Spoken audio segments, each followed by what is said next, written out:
Bom dia a todos. Eu ontem estive aqui para falar sobre remuneração variável. Fizemos aí uma conversa de 20 minutos com todos. E hoje eu venho falar sobre outra remuneração, a remuneração que a gente tem para o nosso futuro, é investimento, na realidade, investimento de longo prazo. Então, nós vamos ter aí um circuito de palestras no curso do ano de 2012, e para nós é muito importante esse investimento que está sendo feito. Nós fizemos e vamos continuar fazendo uma longa jornada esse ano em relação à segurança do trabalho, demonstrando que a nossa prioridade é a vida, que a segurança vem em primeiro lugar e que nenhuma produção deve ser obtida com custo de qualquer pessoa ferida ou mesmo uma fatalidade, né? Então esse vai ser novamente o nosso mote em 2012, enquanto a gente não der um jeito nas coisas, né? E também para os anos seguintes, eu espero apenas como uma lembrança e como reforço. Em relação à saúde, eu acho que nós ficamos um pouquinho, temos aí um gap em relação àquilo tudo que a gente começou em segurança do trabalho em meados do ano passado, e para nós é muito importante. Nós temos aqui duas personalidades que vão conversar conosco, né? O Cláudio Domênico e o Cláudio Gil, e será muito importante a gente ouvir atentamente o que eles podem nos contar. Cláudio Domênico, por favor.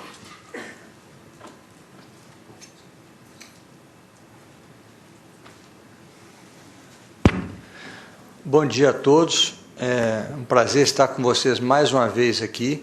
Nós fizemos a introdução do programa falando sobre qualidade de vida e hoje vocês vão ter a oportunidade de escutar um dos maiores, se não maior especialista em medicina do exercício, o nosso Cláudio Gil, que é uma pessoa que eu tenho uma relação assim, de carinho muito grande, de amizade, de reconhecimento pela sua competência. E a gente, quando estava discutindo qual o título da palestra, a gente ficou até na dúvida como montar e escolher o título. Vai ser uma palestra, acho muito interessante, informal, e vocês vão ter muitas dúvidas. Por favor, depois perguntem. Eu vou, antes de passar a palavra para o Cláudio Gil, de fazer a apresentação dele, mostrar 2 slides para os senhores. Deixa eu ver se vai entrar aqui. O que tem a ver felicidade com exercício? Notem, na década de 1940, foi criado esse termo em inglês chamado Gross National Product, que é o nosso PIB, o Produto Interno Brasileiro. Em 1990, começou na década de 70, com um economista chamado Robert McNamara, a criação do Índice de Desenvolvimento Humano. E em 2010, isso começou na realidade em 2009, várias personalidades do mundo estão relacionando o que eles chamam de Gross National Happiness, o Índice Nacional de Felicidade. Isso está sendo visto por gente como Alan Kruger, que é assessor direto do presidente Barack Obama, Joseph Stiglitz, que é prêmio Nobel de Economia, está sendo visto por David Cameron, primeiro-ministro da Inglaterra, por Sarkozy, somente pessoas importantes que estão estudando a criação de um novo índice chamado GNH. E essa tese de doutorado desse aluno da Universidade de Harvard foi muito interessante. Ele ouviu 15 mil pessoas em 83 países e fez uma pesquisa para avaliar das emoções que ele tinha, o que lhe trazia mais felicidade. Notem que da ponta direita aqui, o mais importante, fazer amor, né? Atividade sexual. E depois, exercício. Então, exercício é uma emoção que nos remete habitualmente a uma sensação de felicidade. Então, até dentro desse novo índice que se propõe, que é o Gross National Happiness, o exercício tem a ver com isso. E se eu perguntasse aos senhores, qual país você gostaria de morar? No país que tem o maior PIB, vocês queriam morar no Catar, no Emirados Árabes, ganhou um dinheiro na loteria esportiva, vocês querem morar lá?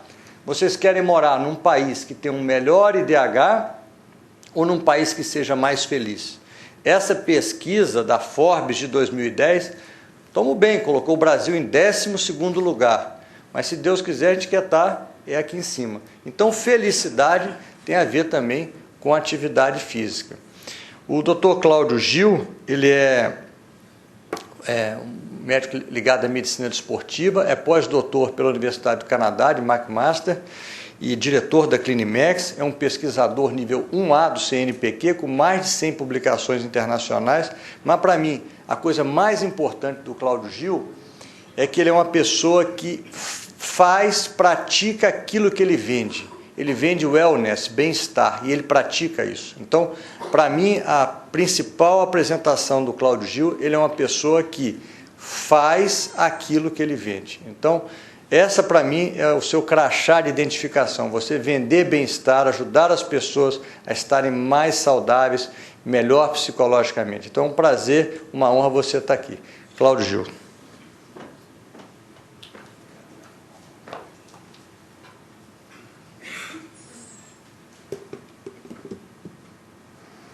Bom, para mim é uma grande honra estar aqui, nessa que é um dos ícones brasileiros, a Vale. Eu já tive a oportunidade de falar em praticamente todos os estados e cidades principais brasileiras, em eventos médicos das mais variadas naturezas, no exterior, mas não uma empresa com esse ícone do Brasil. Então, para mim é um orgulho estar aqui hoje, espero que eu possa atender as expectativas de vocês e, se alguma coisa não for atendida naquele cardápio que eu vou colocar, que a gente tenha uns minutos de perguntas e respostas, a chance de interagir. É uma honra também fazer parte desse projeto liderado pelo Dr. Cláudio Domênico e ter a presença aí do Murilo, que eu já tive a oportunidade de conhecer em uma outra situação, prestigiando o nosso evento, e também tive a oportunidade de assistir uma palestra maravilhosa em que eu conheci um pouco mais da Vale, diferente do meu papel enquanto acionista minoritário, conheci um pouquinho mais sobre a realidade da empresa. Bom, entre as nossas abordagens, né, a gente vai tentar discutir um pouquinho sobre a questão do exercício como um componente de vida saudável. E eu acho que a melhor maneira com uma plateia que não é especializada na área de saúde, pelo contrário, de área principalmente de ciências exatas, é a gente tentar contextualizar essa informação. Né? Vocês sabem que nós começamos assim, todos nós. Né? A nossa história enquanto ser humano é muito longa, né? Na realidade, isso começou há mais de 2 milhões de anos. Né? É até difícil quantificar, ter uma ideia do que vem a ser isso. E todos nós temos um pezinho na África, porque nós começamos na África. Mais especificamente, alguma coisa próxima a Tanzânia, Quênia, Etiópia, foi de lá que nós viemos. E, em algum momento da história, por necessidade de achar comida, aqueles poucos seres humanos, eles tiveram de ir para outras áreas, em busca de alimentação, em busca de caça. E o homem começou a caminhar e começou a avançar. E alcançaram a Ásia. Saíram da África, foram à Ásia, porque tinha o deserto Saara do lado de cá, era mais difícil, foram mais para a direita e chegaram à Ásia. E na época que ainda não tinha ocorrido a elevação dos mares, foi possível cruzar o Estreito de Bering e chegar às Américas. E nas Américas, como é que eles vieram parar nas Américas, chegaram até a Patagônia? Porque não é perto da África, subindo a Ásia e descer a Patagônia, é bem longe. Mas fizeram isso caminhando. Então, o ser humano foi feito para caminhar. O ser humano foi feito para se deslocar. O ser humano foi feito para ser fisicamente ativo. Isso está no nosso manual e não é de hoje. O fabricante nos fez assim e de muito tempo. E a gente não segue essas características, porque embora a gente tenha assumido uma postura ereta, ao longo do tempo, o que aconteceu? Quem aqui for com menos de 20 anos de idade, eu acho que talvez não tenha ninguém, mas daqui a pouco você vai guardar em casa e vai mostrar aos seus netos. Olha, você ouviu falar de um disquete? Havia uma coisa chamada disquete. Olha, a gente andava com um carrossel de slides para dar palestra. Né? Já viram um disco de vinil? Mimeógrafo, não lembro, rodava prova em mimeógrafo. Relógio tinha de dar corda, senão ele parava no final do dia. Né? Isso tudo já existiu. E na realidade, se você pensar como essas coisas novas, fotocopiadora, telefone celular, redes sociais, tudo isso é do nosso dia a dia hoje, você não consegue imaginar que você pudesse viver sem isso. Mas a maior parte dessas coisas não existia há 10 ou 15 ou 20 anos atrás. Então, a evolução, comparada ao que nós temos 2 milhões de anos e o que vem acontecendo agora, é completamente diferente. É vertiginosamente diferente o que está acontecendo. E aí nós chegamos ao Homo sentatus, né? Que é o homem que hoje nós fomos feitos para uma coisa e estamos usando uma outra função. Então houve um desvio de função. né?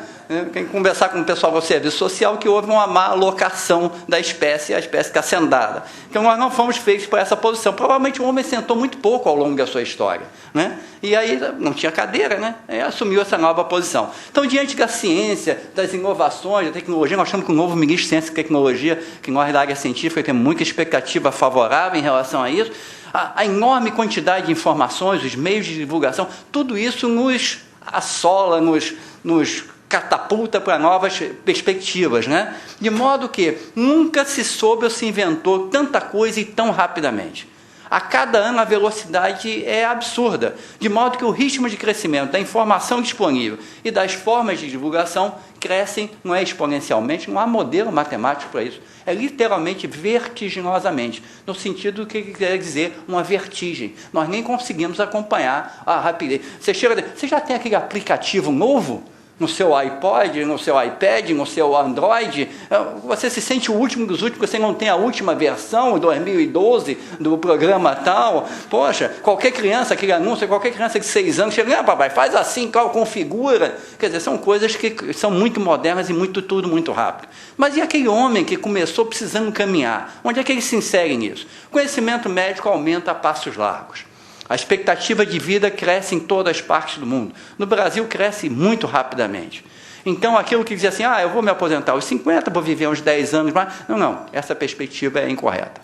A geração que hoje tem 30 anos de idade tem que se preparar economicamente e em saúde para viver 80, 90 anos. Porque as condições são muito favoráveis. Agora, não é uma perspectiva interessante chegar aos 90 anos de idade acamado, ou uma cadeira de roda, ou incapacitado. Então, todos nós que devemos almejar ter saúde o máximo possível até o último dos nossos dias. O progresso é literalmente fantástico. Mas, eu estou nas empresas que detêm a maior tecnologia do mundo, mas eu desafio vocês a terem uma máquina melhor do que o corpo humano. Não existe máquina melhor. A qualidade, a complexidade de uma máquina do corpo humano é extremamente alta. Não tem nenhuma máquina feita pelo homem que sequer se aproxime da complexidade da máquina humana, né? Na realidade, a nossa máquina foi feita para durar 100 anos, sem troca de peças. Não está previsto, igual você troca a correia dentada aos 40 mil quilômetros, que você tenha de trocar o rim aos 50, ou o pulmão aos 60, ou fazer uma revisão no fígado aos 70. Isso não está previsto. Nós fomos feitos para durar 100 anos. E por que nós não duramos 100 anos? Porque muitos de nós não usamos adequadamente a máquina. Então, essa dificuldade é que nós temos de partir. Na realidade, a máquina é tão boa que eu desafio vocês a conhecer alguma máquina, se você juntar duas, dá uma terceira. 9 meses depois. Não há nenhuma televisão, você botar 2 televisões de LCD, não vai dar uma terceira daqui a algum tempo. Então, é uma máquina muito privilegiada, né? Agora, não se esqueçam que as pessoas gostam muito de guardar dinheiro, isso é importante, acumular bens, isso é fundamental, mas se você não acumular o seu maior patrimônio e cuidar dele, a saúde, esse desequilíbrio lá na frente não vai ser bom. Então, a saúde, e o Dr. Muguiro foi muito feliz, como eu já tinha visto outras vezes, em colocar o papel da importância da saúde, da proteção à vida, isso é fundamental, porque se no momento você sabe que você tem uma doença grave, tudo mais se torna irrelevante. Então, é fundamental você ser saudável e cuidar desse patrimônio da melhor maneira. Então, vamos agora ao exercício. Para falar de exercício, eu gosto de começar com esse diapositivo. O que se sabe sobre exercício? Aí a gente vai na base mais clássica de todas, que é a base da Biblioteca Americana, do governo americano, mantido pelo governo americano, que é o PubMed, e lá eu cliquei em 29 de agosto de 2011 e tinham na base de dados, com as palavras exercício, esporte e atividade física, 434 mil artigos publicados sobre o assunto, ou seja, uma quantidade substancial de informação. Mas mais interessante é que ontem, para fechar essa palestra, eu fiz essa busca de novo, e agora já são 450 mil. Ou seja, 15.500 artigos em 145 dias, ou, desde que eu já comecei aqui, já saiu mais um artigo.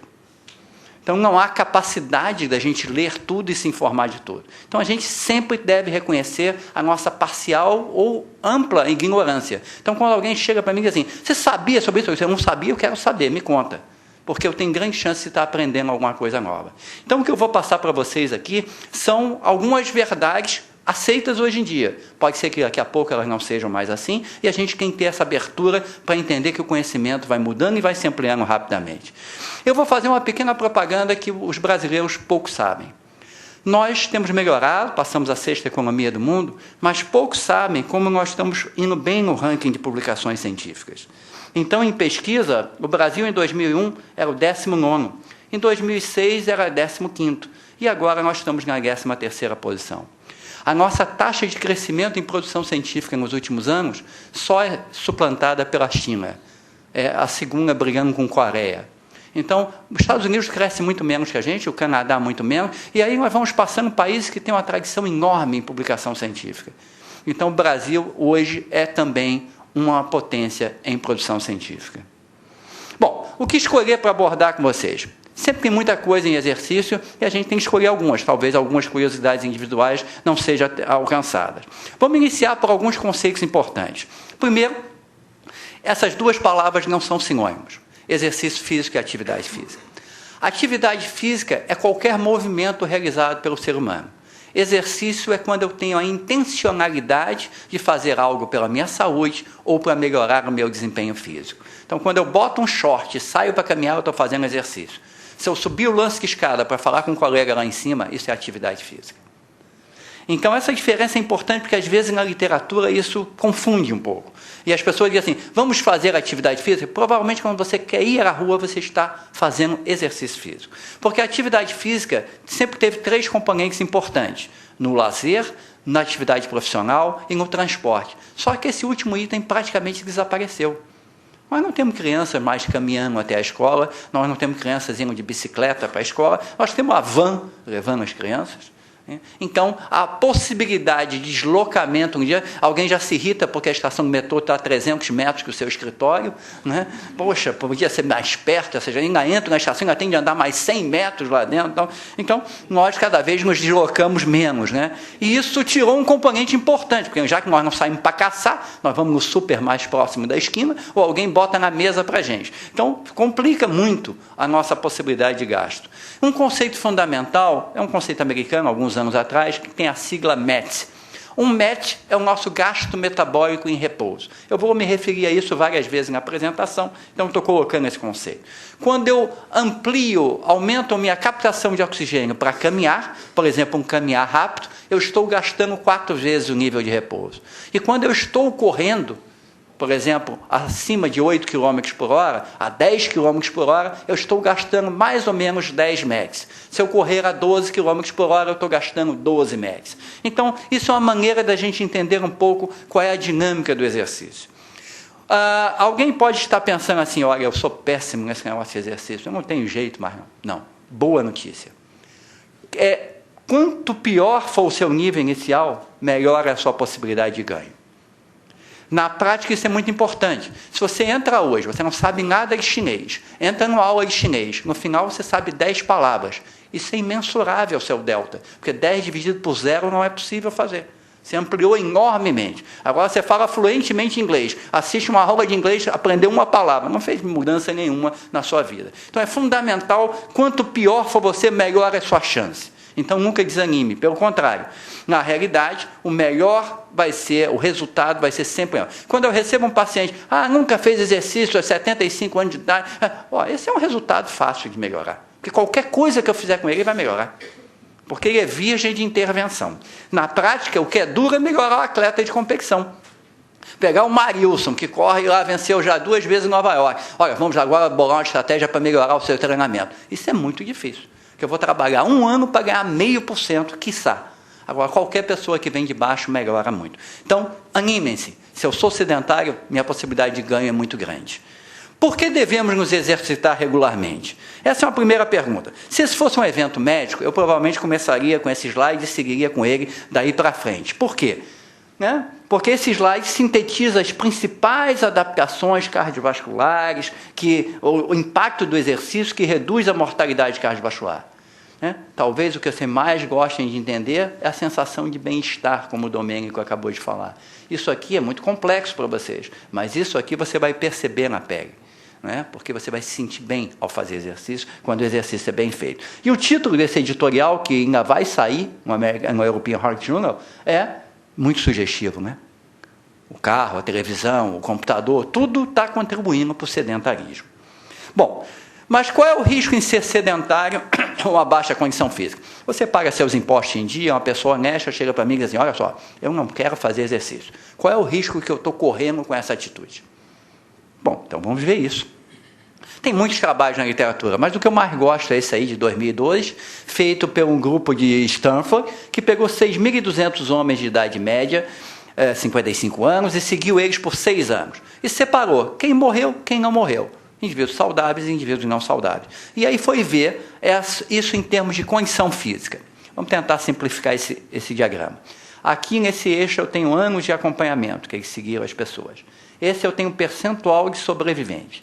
Vejam, os indivíduos que têm mais de 8 MECs aos 55 anos de idade, o que significa isso? Conseguem dar uma voltinha trotando na lagoa. Esse indivíduo, ele vai ter 87% de sobrevida em 11 anos. Simplificadamente, 1% de mortalidade. Agora, aquele outro, que para andar rápido à lagoa, que você convida ele e diz, hoje não dá, quem sabe amanhã, né, porque ele vai dizer que hoje está ocupado, esse indivíduo, ainda que saudável e com exame normal, mais provavelmente ele terá falecido em 11 anos. Isso é dramático, porque baixa condição física dá 5% de mortalidade ano. Isso é maior que muitas doenças. Tão é maior que, olha que paradoxo, que muitos cardiologistas às vezes até não compreendem isso. Se eu tenho um indivíduo que já teve infarto, ou que botou ponte de safena, se ele tem boa condição física, ele é capaz de correr uma volta na lagoa aos 55 anos de idade, ele tem uma mortalidade de 2%. Muito melhor do que o indivíduo dito saudável que não tem doença. Então é mais seguro ter tido infarto e botar ponte, mas ser fisicamente ativo do que ser sedentário e baixa condição física. Isso é muito, muito sério. Por quê?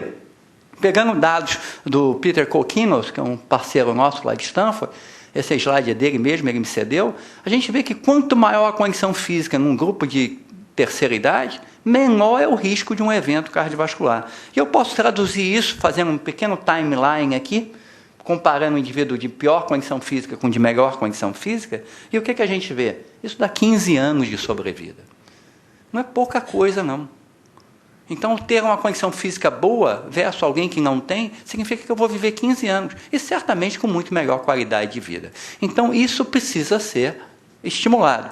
Nós temos um problema na área de exercício, que é o grande conflito de interesse. Um congresso de medicina do exercício e do esporte parece uma operação franciscana, porque não tem nenhuma indústria farmacêutica apoiando. Nós falamos exatamente tudo que eles não querem ouvir. Então, é um congresso que a gente junta quase que de ônibus, fazendo vaquinha, as pessoas para ir, comparado a um congresso, quando você vai a um congresso e botar prótese, hotel 5 estrelas, aquele luxo, todo mundo, business class para levar os convidados. Por quê? Porque o interesse realmente do exercício é muito pequeno. Né? Mas é só na doença cardiovascular? Esse estudo muito interessante, feito com 2.500 homens por 17 anos, numa pequena cidade finlandesa, nem a amostra pegou a população como um todo, mostrou que o exercício reduz substancialmente a mortalidade por câncer. Então, o exercício é um instrumento. Então, quando eu recebo algum executivo lá na minha clínica e fala assim, olha, eu fiz um check-up, deu tudo ótimo, só deu baixa condição física. Eu vou sorrir amarelo para ele e dizer, olha, tem netos, tem filho para casar... Olha, as possibilidades são contra você. Mais da metade não vai estar vivo em 10 anos.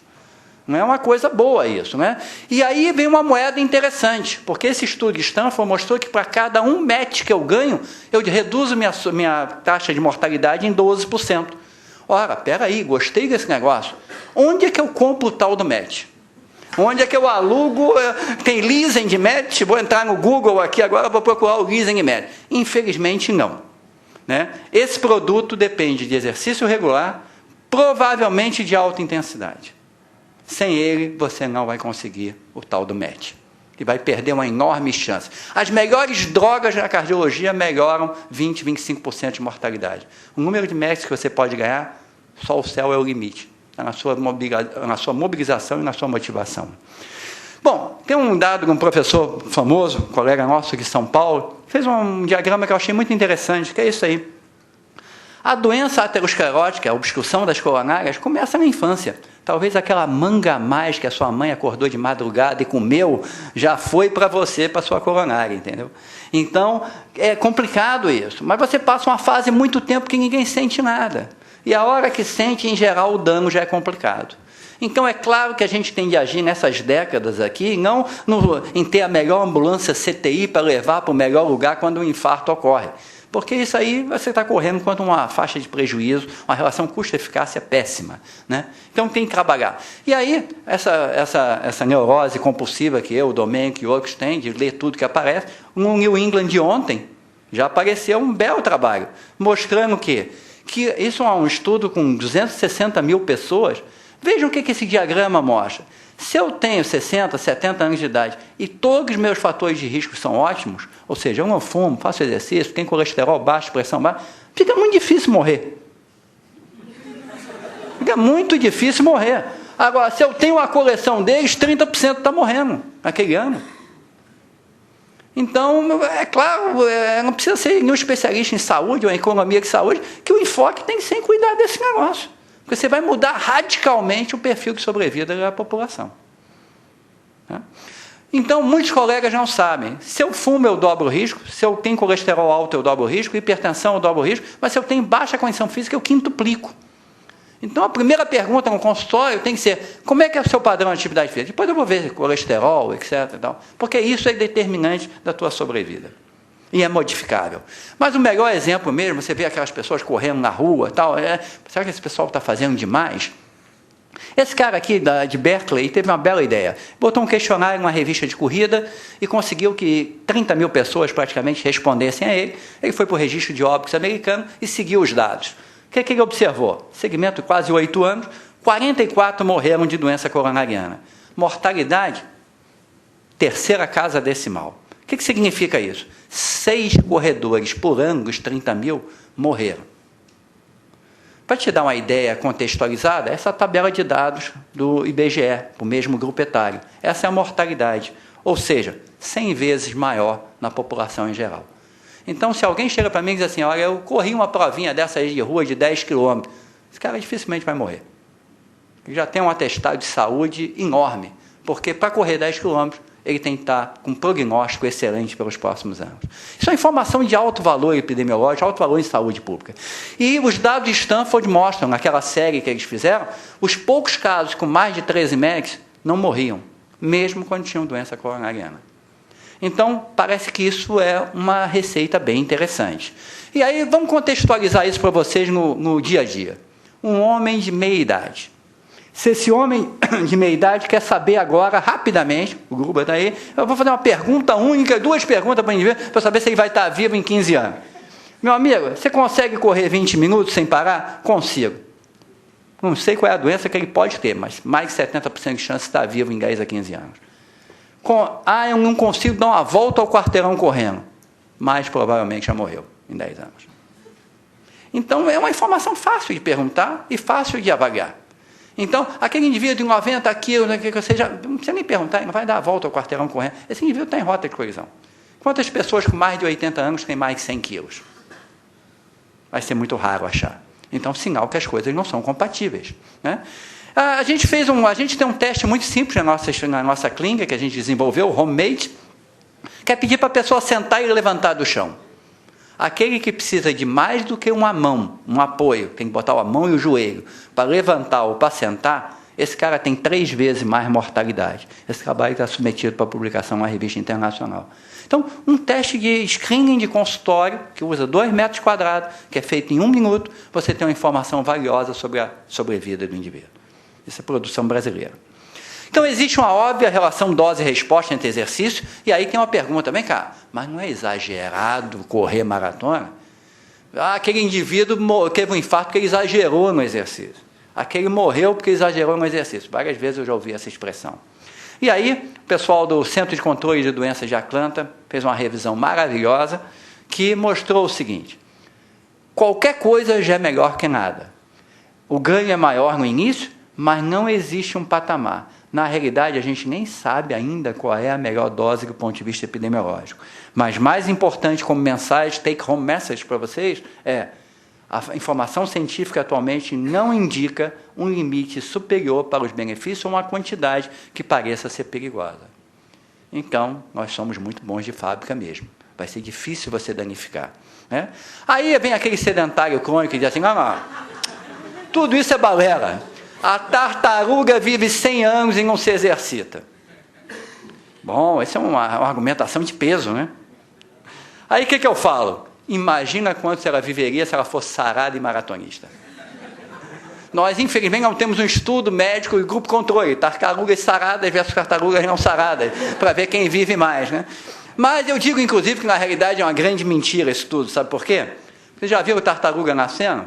Elas batalham e enfrentam um tsunami, né, para a dimensão dela, aquela ondinha, um tsunami, para ela conseguir chegar ao mar. E poucas até conseguem chegar e sobreviver. Então ela já começa se exercitando na vida dela. E ela não fica ali parada no fundo do mar, não. Ela se exercita, ela nada o dia inteiro. Mais ainda, ela aproveita muito bem a vida. Né? Se você for de interesse biológico e quiser saber quanto tempo dura essa atividade dela, vocês vão ficar impressionadíssimos. Né? Bom, por que não nos exercitamos? Bom, está tudo muito claro, o exercício é bom e tal, mas a maior parte da população, infelizmente, é sedentária. Então, existe um problema. A gente não pode tapar o sol com a peneira. A gente tem que ver por que as pessoas não se exercitam. Tem dois grandes grupos de questões. As questões genéticas, né, o nosso pedigree, o que nós herdamos, e o meio ambiente. Eles interagem e se modulam. Né? Então, hoje está claro na literatura, eu não vou detalhar, mas está claro na literatura que tem gente que responde melhor. Aliás, isso acontece em qualquer coisa. Você chega para um grupo de crianças, dá um exercício de matemática, uns vão olhar aquilo e não vão conseguir fazer nada, outros vão fazer rapidamente e outros com alguma dificuldade. A mesma coisa. Você vai para a academia, tem um que no segundo dia não fazia nada, já está fazendo tudo, o outro está lá, estou aqui há 2 anos, mal consigo melhorar um pouquinho aquilo ali. Então, culpa da base, chega em casa, apresenta a conta, diz, que gente que vocês me deram, vai lá como eu estou sofrendo para aquele negócio. Né? Isso é a real. Claro, para escolher o campeão, eu vou procurar um perfil genético mais adequado. Mas o meio ambiente interage poderosamente. O clima. Na província de Alberta, no Canadá, tem um mês sem neve por ano. É complicado você, comparado ao Rio de Janeiro, você tem que fazer shopping mall, né, walking mall, você tem que andar dentro do shopping para poder ter um exercício.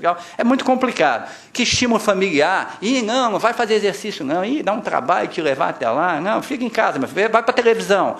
É complicado. Isso gera modelos muito ruins. Né? E o mês de nascimento. Como assim o mês de nascimento? O mês de nascimento é uma variável importantíssima. A maior parte dos campeões nasceram no primeiro trimestre do ano.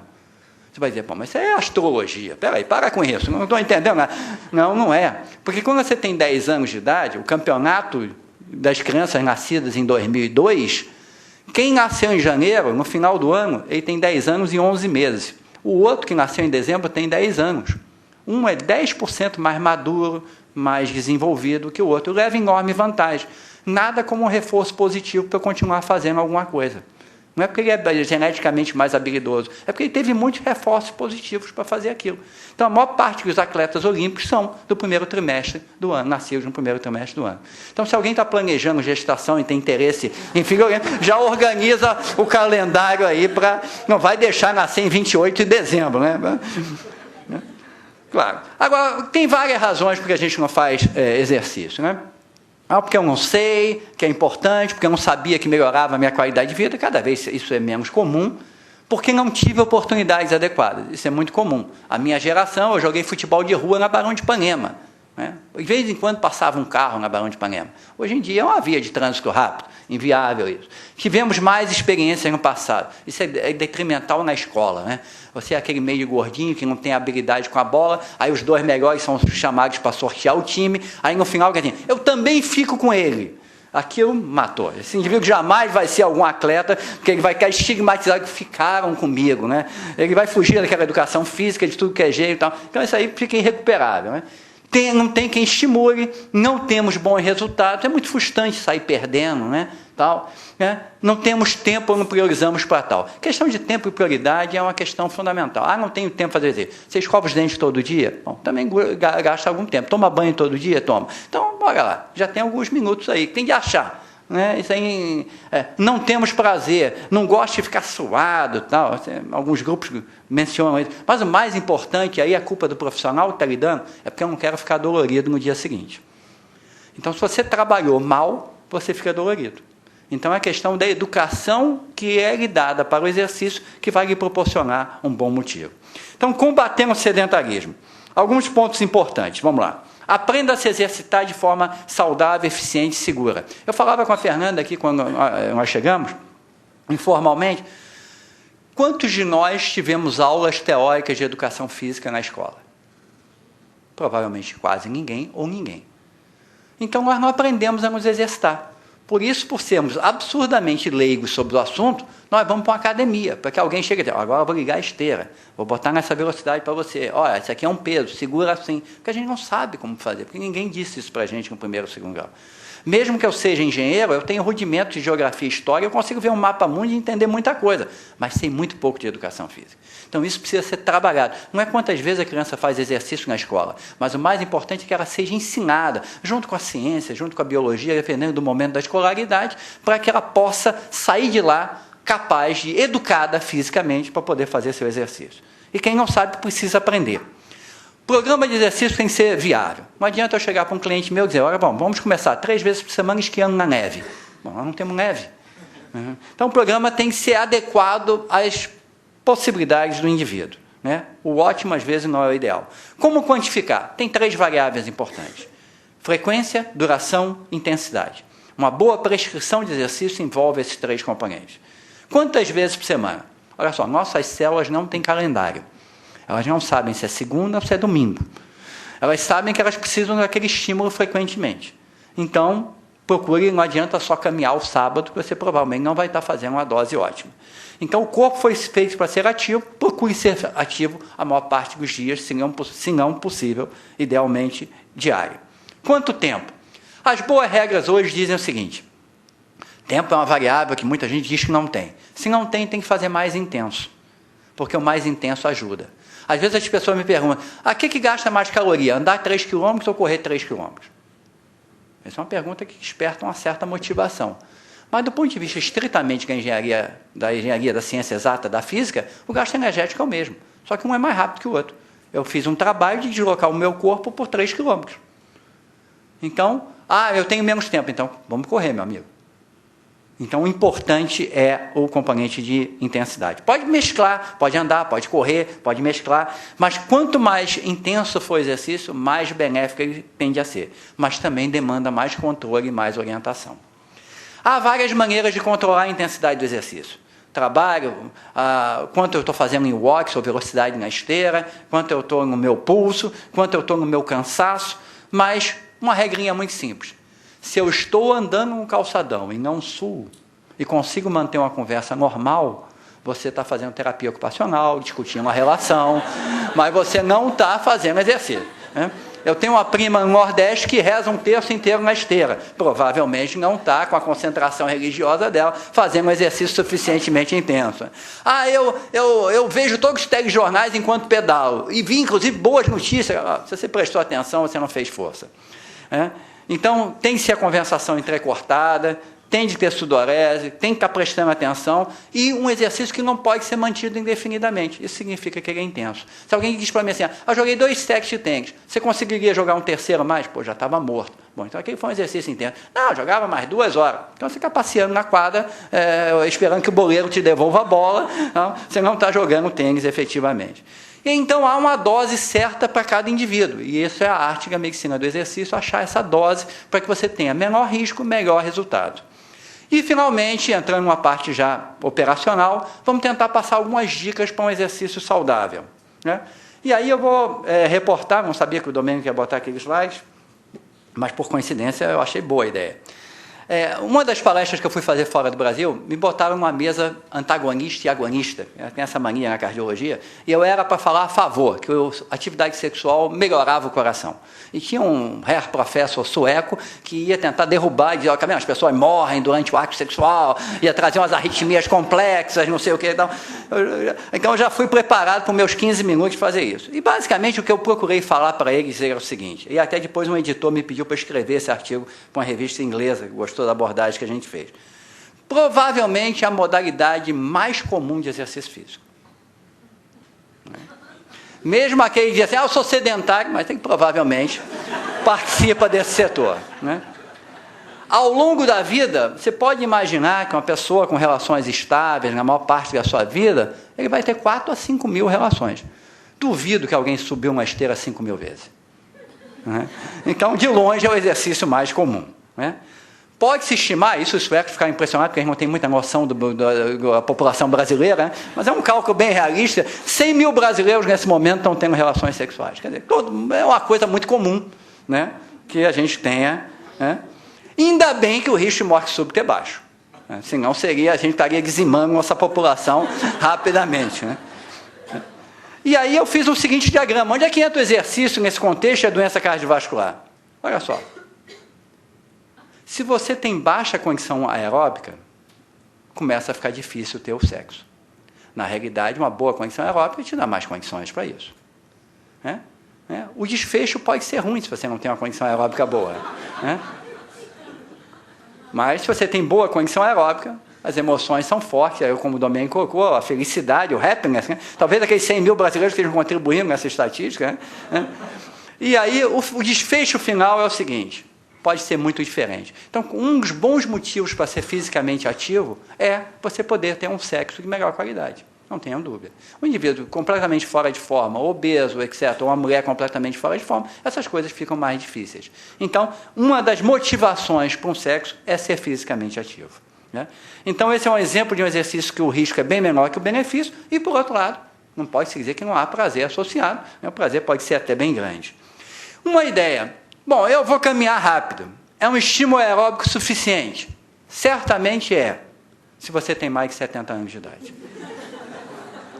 Então, se você está com uma tremenda dor de cabeça, vai tomar uma aspirina infantil, talvez não seja a melhor estratégia. A caminhada para um indivíduo de 30, 40, 50, eu às vezes vejo jovens, 30, 40 anos de idade, caminhando. Olha, é uma bela intenção, mas provavelmente está desfocado da intensidade que deveria ter.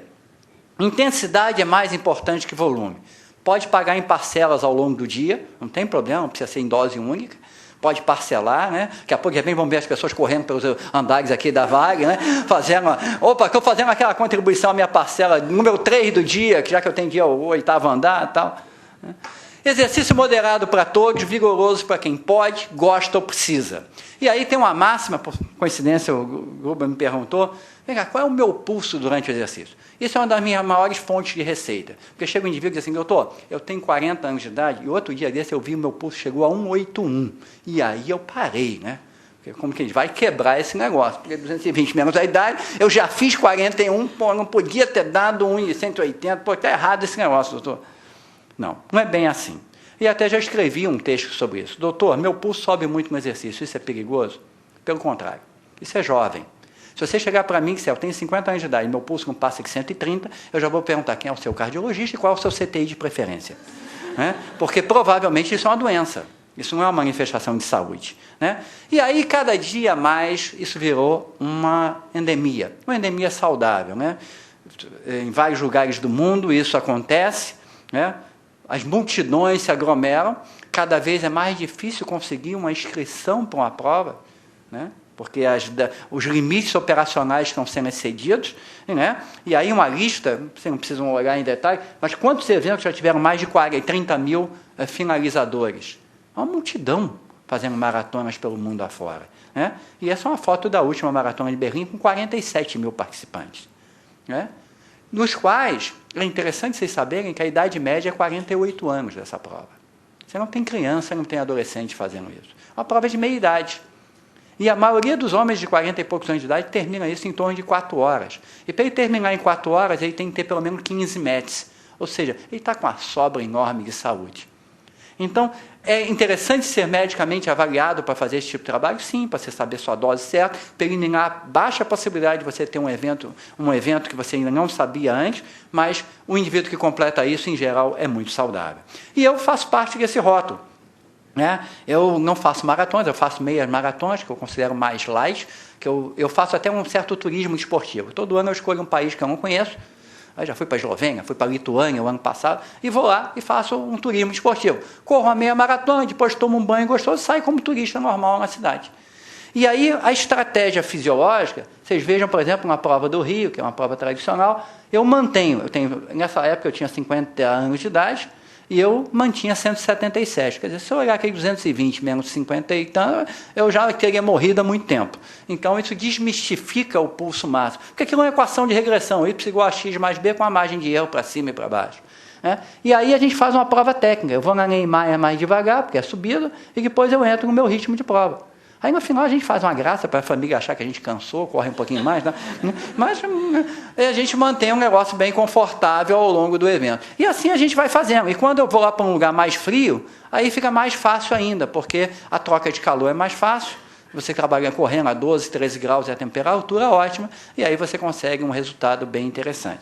E aí a gente vai brincando pelo mundo afora, eu vou mantendo minhas médias, aí, meus pulsos máximos, e assim eu venho fazendo há muitos anos já, e recomendo, é saudável, é legal, bacana. Frequência cardíaca máxima, então, tem que ser medida. Guardem a ideia que indivíduos saudáveis fazendo exercício ou esporte em condições climáticas adequadas ou satisfatórias não têm morte súbita. Ou seja, vão me suicidar amanhã, vão me exercitar até a morte. Não vai conseguir. Tem de achar um outro método. Não dá para se matar fazendo exercício. Se você não tiver uma doença, você não consegue isso. E aí, você sabe correr? Vai falar muito da mecânica, né, do coração, que a gente só tem um imaginário, ninguém gosta de ter problema de coração, porque não tem step e tal. É um problema sério, não é fácil de trocar. Mas vamos cuidar da lataria e da suspensão para você poder correr bem. Né? Qual é a respiração correta? Não levante muito os joelhos. Se você está andando numa esteira ou andando na rua e está ouvindo a sua pisada, você está errado. Você não teve uma aula de educação física de como correr, você precisa urgentemente que alguém te diga. Porque aquele impacto mecânico no chão é ruim. Aquilo não é favorável. Não pule. Eu fico pulando. Você vai fazer um componente vertical brigando com o titio Newton. Newton manda você para baixo, você vai para cima. Você quer ir para frente. Está errada a estratégia. Então a corrida é uma corrida mais sentada, mais com o ombro para trás, o peso do teu corpo em cima da tua pelve. A maioria das pessoas corre muito errado. Já melhorou muito. A gente tem várias matérias que a gente ajudou a escrever, matérias na mídia e tal. Não mexa os braços. Isso aí eu uso aí em Bolt tentando bater o recorde dos 100 rasos. Se você vai correr, o braço fica parado aqui, ó, só equilibrando o teu tronco, não faça nenhum movimento. Isso aqui não gera propulsão em velocidade baixa. Só está gastando energia desnecessariamente, está sendo menos eficiente. Use o calçado correto, procure saber qual é o seu tipo de pisada, qual é o seu tipo de pé, para você não danificar a sua estrutura, porque nem sempre o lugar de corrida é ideal. E aí, qual é a respiração correta no exercício? Uma múltipla escolha básica, para não perder o hábito. Primariamente pela boca, somente pelo nariz, somente pela boca, inspira pelo nariz, solta pela boca, inspira pela boca e solta pelo nariz. Não vou colocá-los em xeque para ver a resposta, né? Porque às vezes até em congresso médico não dá certo. Né? Então, primariamente pela boca. Abre a boca e esquece o restante. Deixa que o fabricante toma conta. Não tenta regular com a passada, só vai complicar. Abre a boca e esquece o assunto. Tá? Quando você vê o pessoal correndo forte, os kenianos, você fica assim, ih, tirou o siso. Que vem tudo com a boca aberta desse tamanho, né? Então, você consegue ver lá tranquilamente que ele é pela... Assim, ó, às vezes eu estou correndo, aí passa alguém por mim assim, está turbilhonando o ar, está gastando uma energia tremenda naquilo ali. Não faz isso não, porque não dá certo. Tá? Mas é claro que o exercício não se limita ao aeróbico. Isso seria uma simplificação do processo. Aí eu caminho todos os dias. Bom, parte do dever está cumprido. Mas é preciso fortalecer e ganhar potência muscular, é preciso trabalhar a flexibilidade, senão você vai ter que pedir ajuda para lavar as costas, né? Ou vai para calçar a meia. Eu já uso mocassim, porque aí não precisa dar laço. Quer dizer, isso é um sinal precoce de perda de flexibilidade. Né? Equilíbrio e coordenação, tudo isso na terceira idade é fundamental, né? Porque o indivíduo, as ruas são esburacadas. Se ele cai e faz uma fratura de fêmur, a vida é 70% de mortalidade ano uma fratura de fêmur. E não é por causa do fêmur, é por causa das complicações inerentes ao evento. E por que tendemos a ganhar peso? Realmente, eu casei, eu pesava 70, agora eu estou com 82. Ninguém chegou a 100 sem passar por 90, ninguém chegou a 90 sem passar por 80. O indivíduo vai tentando registrar, a cada década, a cada dezena, ele tenta segurar. Né? Mas por que acontece isso? Por dois motivos. O que era uma equação, eu ingeria e gastava, passou a ser uma inequação. Eu estou ingerindo e não estou gastando. Ah, mas 5 gramas, 10 gramas por dia a mais de comida, de caloria, significam 360 gramas no mês, 3,6 kg no ano, 36 quilos em 10 anos.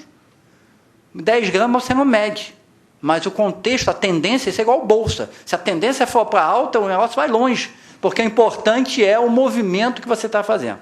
E a sarcopenia, porque nós perdemos nossos músculos esqueléticos. E o músculo é o principal consumidor de energia. Então, após os 40 anos de idade, exercício e fortalecimento muscular são prioritários. Quando a gente entra numa academia, o que a gente vê? Quem é que está no peso? Os garotões fortes, que menos precisam daquilo. Quem está na esteira, o que corre bem, que menos precisa correr, porque já corre bem. Quem está no alongamento, aquela mulher que põe o pé em cima da cabeça, né? Que também já é super flexível. Aí o cara motivado, todo duro, vai para a aula de alongamento. Aí o professor diz assim, pega a ponta dos pés. Ele olha, de quem? Porque ele não consegue pegar dele, né? Então, nesse contexto, quer dizer, aí você fica desestimulado. Pô, fui lá, todo mundo pegava a ponta do pé, eu não pegava, você não volta mais. Então, você tem que trabalhar aquilo que não são seus pontos fortes, né? Então, quanto mais velho, mais importante é fazer peso. E aí tem regras importantes, que eu não vou ter tempo para detalhar, mas vou pincelar. 2 a 3 vezes por semana é suficiente, não precisa ter mais do que 10 exercícios, 2 séries de 5 a 6 repetições. Na realidade, se você fica mais de 15 minutos fazendo musculação, você está lá porque você gosta do ambiente, porque você está fazendo terapia ocupacional, está se interagindo, está se distraindo, tal, mas não porque você precise. Tá? Cargas para máxima potência, são cargas relativamente altas e muita velocidade na execução. Então, a técnica correta de fazer esse tipo de trabalho precisa ser mais disseminada, ainda é pouco disseminada. Tá? Então, a gente tem senhoras, uma senhora com mais de 90 anos de idade, fazendo sua musculação aí, caprichadinha, 2 séries de 6 em alta velocidade. Isso permite com que ela levante da cadeira, sem precisar de ajuda, permite com que ela se desloque. Isso é fundamental. E, finalmente, para terminar, mais 2 minutinhos, quais são as perspectivas futuras? A cidade do Rio de Janeiro é um paraíso. Né? Às vezes diz assim, você vai no Central Park, tem muita gente correndo, tem meia dúzia de gato pingado, comparado a um calçadão no final de semana. Tem certa hora que não dá para correr nas 4 pistas, porque você tem um trânsito de pedestre tão grande que você tem que ficar se deslocando. Então, isso é da nossa cultura no Rio de Janeiro, é muito da cultura do Brasil, as facilidades são grandes, mas é impressionante na cidade do Rio de Janeiro. Então, nós temos que ser cada vez mais ativos. E o que a gente antigamente dizia, vamos jogar uma pelada, já tem que ser refeito esse modelo, porque hoje o futebol feminino é muito mais que uma realidade. O que antes os homens achavam que as mulheres seriam completamente incapazes de lidar com a bola, hoje elas lidam bem, às vezes melhor. Então, chamar para uma pelada vai ser uma expressão que vai ter que ter uma certa nova conotação, que vai ter um significado meio complexo dentro dessa realidade nova. Né? E desde que aquele simpático belga virou aquela plaquinha, olha, muita coisa aconteceu. E vai acontecer. Podem estar certos de que o país, e o Rio de Janeiro particularmente, será outro a partir de 2016. Por quê? Aí você vê a comemoração, você vê que inclusive há níveis diferentes de aptidão física, né? Pelas alturas. Então a comemoração, claro, a condição física é uma variável interveniente. E a gente vê que essa mobilização foi um dos fatores decisivos para o COI escolher a cidade do Rio de Janeiro. Quando tinha meia dúzia de gato pingado em Chicago, com 3 faixinhas dizendo aqui será o evento, a cidade é um outro patamar. Né? Quem já teve a oportunidade de vivenciar isso sabe o que eu estou falando. Mas, às vezes, as pessoas dizem assim, será que o Brasil vai ganhar muitas medalhas? Isso é completamente irrelevante. Zero de relevância. Por que é zero de relevância? Porque o que é importante é que a população fique fisicamente ativa. Porque esse é o que vai ser o legado dos Jogos. Se a Copa do Mundo e os Jogos Olímpicos deixarem como legado uma redução dos níveis de sedentarismo da população carioca e brasileira, haverá uma queda nos custos para a saúde ao longo das próximas décadas, compensando qualquer gasto público que possa ter sido feito com o evento. E isso é intangível, é difícil de quantificar isso. Então, quando as pessoas se mobilizam para o esporte, é o pai que deixa de ser sedentário e gera um bom exemplo para o filho. Isso vai se propagar por gerações. Então, esse é o maior legado. E vocês são pessoas importantes, são vetores de informação, de qualidade de informação. A empresa é uma empresa extremamente importante e deve passar essa mensagem de saúde. Número de medalhas, aquilo é um acaso. Se foi campeão no final, se a bola caiu do lado de cá, caiu do lado de lá, se entrou dentro do gol ou não. Isso é contingência do esporte, isso é o prazer do esporte. O número de medalhas não é o importante. A busca pelo grande talento não deve ser a prioridade. A prioridade deve ser dar um repertório motor para as crianças. Por quê? Porque senão aquele indivíduo que só sabia remar aos 30 anos de idade é transferido para São José do Rio Preto, ele vai parar de fazer exercício porque lá não tem onde remar. Um bom garoto tem que saber nadar, tem que saber correr, tem que saber pedalar, tem que saber patinar, tem que saber uma luta, tem que saber uma dança, tem que saber esporte de bola, ele tem que ter um elenco motor. Então, esse é o espírito que a gente deve estimular para as nossas crianças. Foi um prazer estar com vocês aqui, estou à disposição para perguntas e respostas.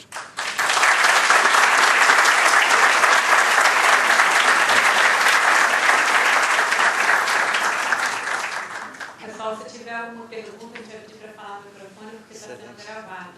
Alguém quer fazer alguma pergunta? O doutor Cláudio Gil vai sentar ali, fazer as perguntas para ele. Pode levantar, tem um microfone com a Fernanda ali, o colega do meio ali.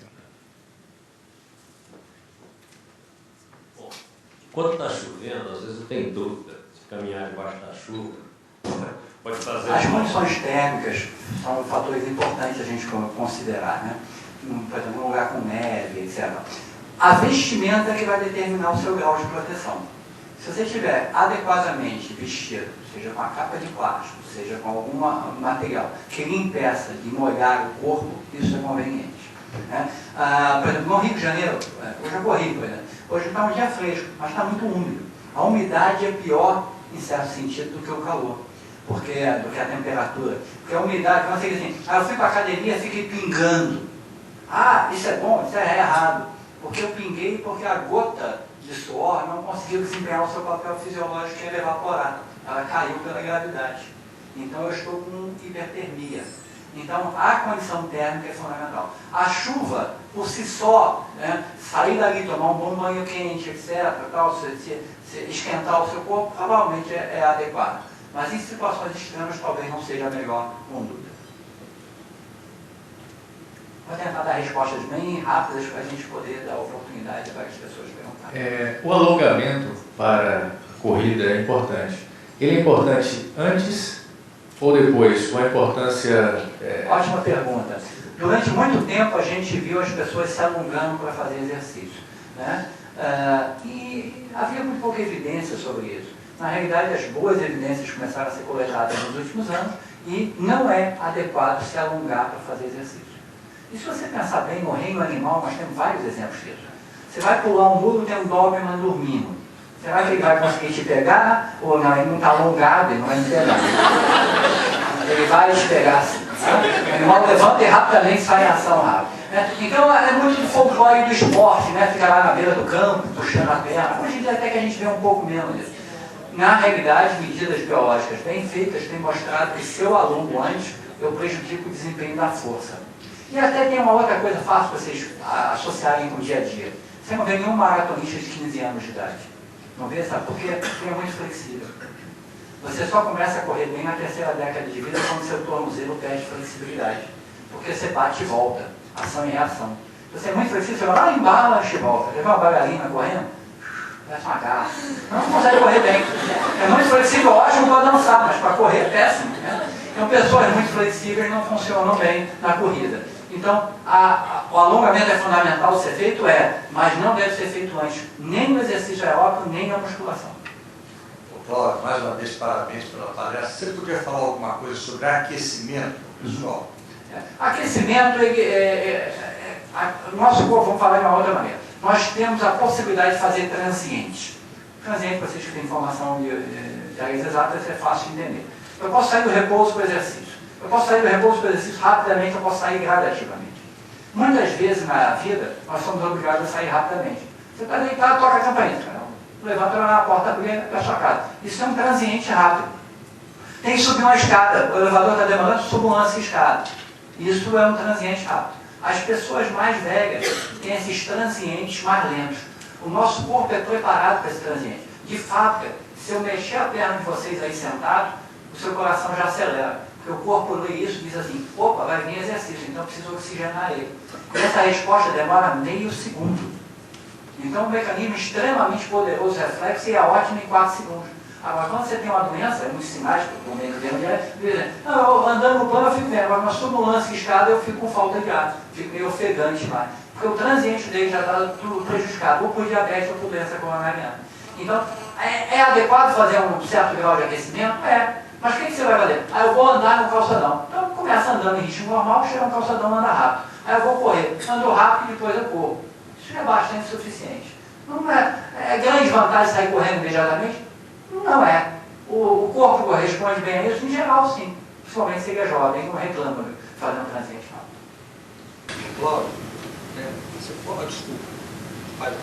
Eu ia pedir para você falar alguma coisa sobre a importância da hidratação e sobre a alimentação. Depois, você pode fazer a sua pergunta, depois o Cláudio toca. Queria um pouquinho mais de detalhes sobre frequência semanal. O senhor colocou que para exercício intenso era mais ou menos 120 minutos, se eu não estou enganado. Por outro lado, eu já ouvi falar que exercício aeróbico menos de 3 vezes por semana não seria, vamos dizer, eficiente. Então, se eu fizesse 120 minutos em 2 dias por semana, tem benefício ou seria melhor dividir isso em mais dias? Na realidade, a nossa máquina, se você tem uma base boa e se você trabalha intenso, muitos cardiologistas não gostam disso, mas tem boas evidências epidemiológicas mostrando que se você fizer 1 a 2 vezes por semana intenso, é suficiente para você manter a sua condição física. É claro que a gente tem que contextualizar isso, porque isso são dados europeus em condições térmicas adequadas. Aquele cara que me diz assim, não, eu jogo bola com meus amigos todo domingo. A gente toma umas cervejas depois, é o sol do meio-dia, etc. Isso aí provavelmente não é a melhor estratégia. Né? Agora, se você é fisicamente ativo 1 a 2 vezes por semana, em intensidade, tem um lastro bom, tem boa técnica, provavelmente isso é suficiente. Se você tem que trabalhar em menor intensidade, o número de vezes passa a ser mais importante.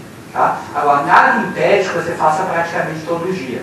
É questão de você ajustar, porque o exercício é um potente estimulador do sistema imunológico, até um certo ponto. Quando você faz o que a gente chama overtraining, vou dar um outro exemplo, é atleta de excelência olímpico. Naquelas quinzena olímpica, esse cara tem que estar numa redoma de vidro. Porque se alguém der um espirro lá dele, ele pega vidro. Porque ele está com o sistema imunológico baixo.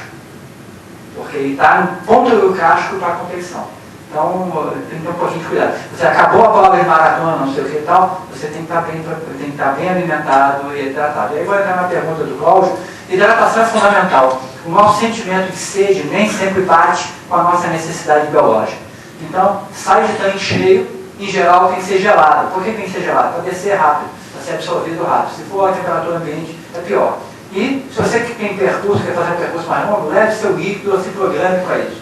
Em provas, 5, 10 km, use as estações de água. Não é aqueles 10 segundos que você vai perder ali que vai mudar a sua vida. Aliás, nada vai mudar a sua vida. Aqui, ó, bacana é que você passar uma velhinha de 70 anos com você diz, que legal, como ela está correndo bem. E fica na toa, não tenta acompanhar ela. Administra o mal-estar, aquela sensação de que o sangue vem de atrás, deixa ela passar, que legal, como é que ela tem treinado. Você continua na sua, e manter o seu pace. Tá? E a alimentação, há uma certa discussão sobre isso, é muito individual. Mas algumas pessoas praticamente fazem exercício em jejum.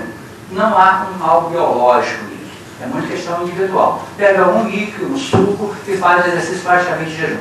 Agora, o grande lance é entre 30 e 90 minutos pós-exercício, que a gente chama janela de oportunidade. Principalmente se houver musculação. Ali bota alimento para dentro. Porque o músculo está com a boca aberta querendo pegar proteína, querendo pegar aminoácidos para poder fazer mais músculo. Então, entre 30 e 90 minutos pós-exercício, faça não só proteína, não só carboidrato, mas faça uma refeição boa, balanceada. Uma pergunta lá atrás. Em cima dessa sua resposta. Deixa eu só pegar o microfone, porque como está sendo gravado, só para a gente poder ter a oportunidade. Em complemento a essa sua resposta, a proteína do leite, whey, depois da musculação é realmente efetiva ou os suplementos efetivos, vitamínicos acabam sendo efetivos para isso? Na realidade, do ponto de vista da trigonometria, a gente sabe que suplemento é algo que é colocado além do necessário. Né? Então, se você tem um acesso à alimentação saudável e correta, ele torna-se literalmente suplemento. Ele vai fazer um deplemento nas suas finanças. Né? Esse é um boom hoje poderoso e tal. Provavelmente a grande maioria das pessoas não precisa disso. Se você é um atleta de ponta tal, a gente não pode discutir isso. Mas o homem comum, a mulher comum que vão fazer esse exercício, eles não precisam de um suplemento. Não tem nada nesses suplementos que não tem no leite, no filé, nos alimentos como o ovo convencionais. Se tem, está errado e é perigoso. Ai, olha que eu fiquei forte com esse suplemento. Mau negócio. Deve ter um precursor hormonal escondido ali, eles não são validados pelo FDA nem pela Anvisa, e você está botando alguma coisa para dentro que você não devia. Queria que o senhor comentasse, um breve comentário da importância da atividade física para o diabético. O diabético, a tríade do diabético depende de 3 componentes: da insulina, do suporte medicamentoso, da dieta e do exercício. Isso é história. Mas, infelizmente, o exercício é o segmento menos trabalhado. E equivocadamente. Por quê? Porque a glicose entra dentro das células por 2 portas. Uma porta é aberta pela insulina, a outra é pelo exercício. Ora, se eu não faço exercício, eu estou sobrecarregando meu pâncreas.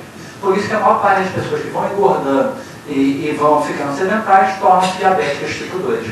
Por quê? Porque o pâncreas trabalhou em hora extra, chega uma hora e apresenta a conta para você. Agora não dá mais para mim. Você nunca fez exercício, eu tenho que ficar carregando todo o piano sozinho, ninguém me ajudou, então agora você é diabético. Então, o exercício no diabético é fundamental. Preferencialmente, seria um diabético mais complicado, feito pela manhã, para evitar um pouco o risco de crise hipoglicêmica durante o sono. Vou fazer uma pergunta particular aqui, mas peço desculpas, de repente alguém se identifica também.